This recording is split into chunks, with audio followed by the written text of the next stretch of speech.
ಇದೀಗ ಪ್ರತಿಯೊಬ್ಬ ಮಹಿಳೆಯರಿಗೂ ಸರ್ಕಾರದಿಂದ ಗುಡ್ ನ್ಯೂಸ್ ಸಿಗ್ತಾ ಇದೆ.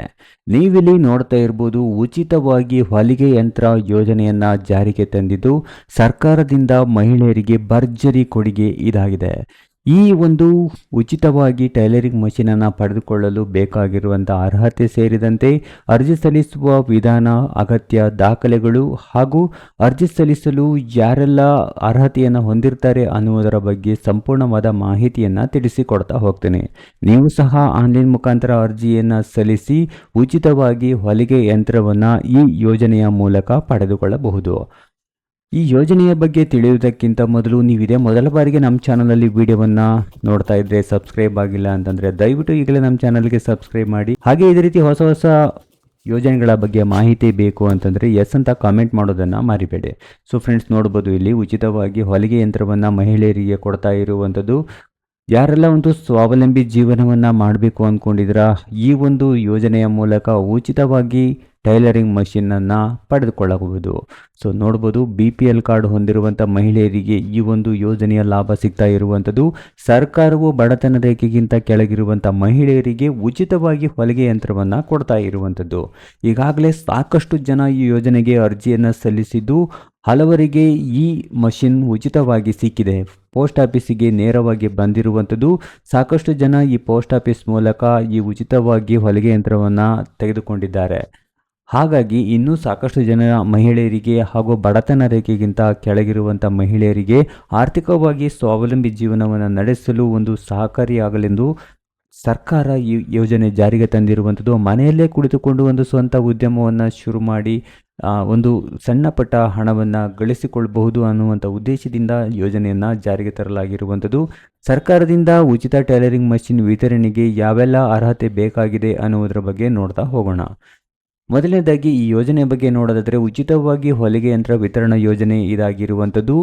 ಅರ್ಹ ಫಲಾನುಭವಿಗಳು ಯಾರಾಗಿರ್ತಾರೆ ಅಂತಂದರೆ ಮಹಿಳೆಯರು ಆಗಿರ್ತಾರೆ. ಇದಕ್ಕೆ ಆನ್ಲೈನ್ ಮುಖಾಂತರ ಅರ್ಜಿಯನ್ನು ಸಲ್ಲಿಸಲು ಅವಕಾಶವನ್ನು ನೀಡಲಾಗಿದ್ದು, ಈ ಯೋಜನೆಗೆ ಒಂದು ಕಿರು ಪರಿಚಯದ ನೋಡೋದಾದರೆ ಇಲ್ಲಿ ಸರ್ಕಾರವು ಗ್ರಾಮೀಣ ಭಾಗದಲ್ಲಿರುವಂಥ ಹಾಗೆ ಬಡತನ ರೇಖೆಗಿಂತ ಕೆಳಗಿರುವಂಥ ಮಹಿಳೆಯರಿಗೆ ಉಚಿತವಾಗಿ ಹೊಲಿಗೆ ಯಂತ್ರವನ್ನು ವಿತರಣೆ ಮಾಡುವಂಥ ಯೋಜನೆ ಇದಾಗಿರುವಂಥದ್ದು.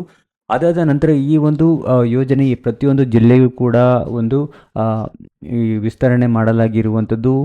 ಸಾಕಷ್ಟು ಜನ ಈಗಾಗಲೇ ಅರ್ಜಿ ಸಲ್ಲಿಸಿ ಲಾಭವನ್ನು ಪಡ್ಕೊಂಡಿದ್ದಾರೆ. ನೀವು ಈ ಯೋಜನೆಗೆ ಅರ್ಜಿ ಸಲ್ಲಿಸಲು ಮಿಸ್ ಆಗಿದ್ದರೆ ಖಂಡಿತವಾಗಿಯೂ ಈಗ ನೀವು ಆರಾಮಾಗಿ ಅರ್ಜಿಯನ್ನು ಸಲ್ಲಿಸಬಹುದಾಗಿದೆ. ಸೊ ಫ್ರೆಂಡ್ಸ್, ಇನ್ನು ಈ ಒಂದು ಯೋಜನೆಯ ಉದ್ದೇಶ ಏನು ಅಂತಂದರೆ, ಒಂದು ಸ್ವಾವಲಂಬಿಯಾಗಿ ಜೀವನವನ್ನು ನಡೆಸಲು ಅವಕಾಶವನ್ನು ಕಲ್ಪಿಸುವುದು ಅಷ್ಟೇ ಅಲ್ಲದೆ ಕುಟುಂಬದಲ್ಲಿ ಆರ್ಥಿಕ ಸುಧಾರಣೆಯನ್ನು ಒಂದು ತರುವಂಥದ್ದು, ಹಾಗೆ ಗ್ರಾಮೀಣ ಮಹಿಳೆಯರ ಒಂದು ಸಬಲೀಕರಣಕ್ಕೆ ಸಹಾಯವಾಗುವಂಥ ಯೋಜನೆ ಇದಾಗಿರುವಂಥದ್ದು. ಇನ್ನು ಇದಾದ ನಂತರ ಈ ಒಂದು ಯೋಜನೆಯ ಪ್ರಯೋಜನಗಳೇನು ಅಂತ ನೋಡೋದಾದರೆ, ಈಗಾಗಲೇ ತಿಳಿಸಿರುವ ಹಾಗೆ ನೋಡ್ಬೋದು, ಇಲ್ಲಿ ಕುಟುಂಬವು ಒಂದು ಆರ್ಥಿಕವಾಗಿ ಅವರಿಗೆ ಒಂದು ನೆರವನ್ನು ಕುಟುಂಬಕ್ಕೆ ನೀಡುವಂಥದ್ದು. ಹಾಗೆ ಅಕ್ಕಪಕ್ಕದ ಮನೆಯವರ ಬಟ್ಟೆಗಳನ್ನು ಹೊಲಿದು ಕೊಡುವ ಮೂಲಕ ಇಲ್ಲಿ ಒಂದಿಷ್ಟು ಸಂಪಾದನೆಯನ್ನು ಮಾಡ್ಬೋದು. ಅದಾದ ನಂತರ ಇಲ್ಲಿ ಉಚಿತವಾಗಿ ಒಂದು ತರಬೇತಿಯನ್ನು ಕೂಡ ಇಲ್ಲಿ ಪಡೆದುಕೊಂಡು ಬೇರೆ ಬೇರೆ ಒಂದು ಕಂಪನಿಗಳಲ್ಲೂ ಕೂಡ ಕೆಲಸಕ್ಕೆ ಹೋಗ್ಬೋದು.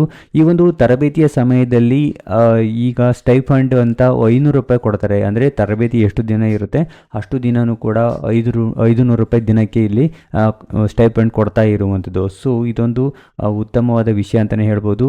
ಇನ್ನು ದೊಡ್ಡ ಮಟ್ಟದ ಉದ್ಯಮ ಪ್ರಾರಂಭಿಸಲು ಒಂದು ಒಳ್ಳೆಯ ಅವಕಾಶ ಅಂತಲೇ ಹೇಳ್ಬೋದು. ಸಾಕಷ್ಟು ಜನ ಮಹಿಳೆಯರು ಸೇರಿಸಿಕೊಂಡು ನೀವು ಒಂದು ಒಳ್ಳೆಯ ಉದ್ಯಮವನ್ನು ಇಲ್ಲಿ ಶುರು ಮಾಡ್ಬೋದು. ಇನ್ನು ಇದಕ್ಕೆ ಬೇಕಾಗಿರುವಂಥ ಅರ್ಹತೆ ನೋಡೋದಾದರೆ, ಕರ್ನಾಟಕದ ಕಾಯಂ ನಿವಾಸಿಯಾಗಿರಬೇಕಾಗತ್ತೆ, BPL ಕಾರ್ಡ್ ಹೊಂದಿರುವಂಥ ಮಹಿಳೆಯರಾಗಿರಬೇಕಾಗತ್ತೆ. ಇನ್ನು ಬಟ್ಟೆ ಹೊಲಿಯಲು ಬೇಕಾಗಿರುವಂಥ ಒಂದು ಕೌಶಲ್ಯ ಅವರಲ್ಲಿ ಇರಬೇಕಾಗತ್ತೆ. ಇನ್ನು ಅದಾದ ನಂತರ 18 ವರ್ಷದಿಂದ ಹಾಗೆ ಗರಿಷ್ಠ 55 ವರ್ಷದೊಳಗಿನ ಅಭ್ಯರ್ಥಿಗಳು ಅರ್ಜಿಯನ್ನು ಸಲ್ಲಿಸಬಹುದಾಗಿದೆ. ಅದಾದ ನಂತರ ಇಲ್ಲಿ ಈ ಯೋಜನೆಯ ಮೂಲಕ ಸಹಾಯಧನವನ್ನು ಪಡೆದುಕೊಂಡು ಮಷಿನ್ನ ಖರೀದಿ ಮಾಡಬಹುದು. ಹಾಗೆ ವಿಧವೆಯರು ಸೇರಿದಂತೆ ನಿರ್ಗತಿಕ ಮಹಿಳೆಯರು ಹಾಗೂ ಅಂಗವಿಕಲರ ಮಹಿಳೆಯರಿಗೆ ಇಲ್ಲಿ ಹೆಚ್ಚಿನ ಆದ್ಯತೆಯನ್ನು ನೀಡಲಾಗಿರುವಂಥದ್ದು. ಒಂದು ಕುಟುಂಬದಲ್ಲಿ ಒಬ್ಬ ಮಹಿಳೆಯರಿಗೆ ಮಾತ್ರ ಇಲ್ಲಿ ಈ ಯೋಜನೆಯ ಲಾಭ ಸಿಗ್ತಾ ಇರುವಂಥದ್ದು. ಸೊ ಇಷ್ಟೆಲ್ಲ ಒಂದು ಬೆನಿಫಿಟ್ ಇರುವಂಥದ್ದು ನೋಡ್ಬೋದು.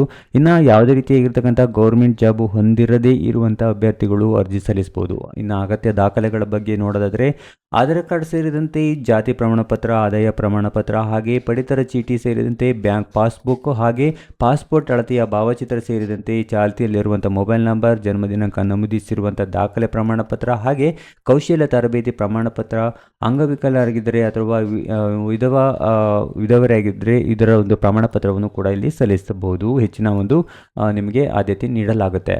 ಈ ಒಂದು ಯೋಜನೆಗೆ ಅರ್ಜಿ ಸಲ್ಲಿಸುವುದು ಹೇಗೆ ಅಂತಂದರೆ ಆನ್ಲೈನ್ ಮುಖಾಂತರ ನಿಮ್ಮ ಹತ್ತಿರದ ಸೇವಾ ಸಿಂಧು ಒಂದು ಕೇಂದ್ರ ಏನಿದೆ ಅಲ್ಲಿ ಹೋಗಿ ಸೇವಾ ಸಿಂಧು ಪೋರ್ಟಲಲ್ಲಿ ಅರ್ಜಿಯನ್ನು ಸಲ್ಲಿಸಬಹುದು.